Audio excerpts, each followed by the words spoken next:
ಮಾಡಿಸ್ಬಿಡೋಣ. ಇವಾಗ್ಲೇ ಮದ್ವೆನಾ?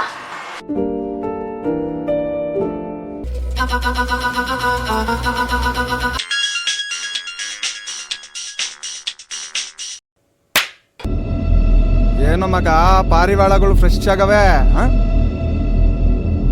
ಸರಿ ಸರ್, ಬರ್ತೀನಿ ಸರ್. ಓಕೆ.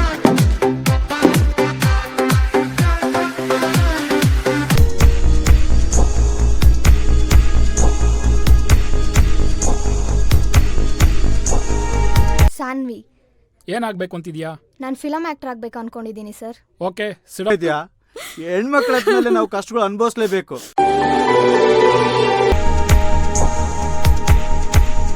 ಕಾಲೇಜಿಗೆ ಬಂದ್ಮೇಲೆ ಕೋಡ್ ಬಂದಿರೋ ಕೋಡಂಗಿಗಳ ತರ ಆಡೋದ್ ಬಿಟ್ಟು ಜೀವನನ ಅರ್ಥ ಮಾಡ್ಕೊಂಡು ಓದೋದನ್ನ ಕಲೀರಿ.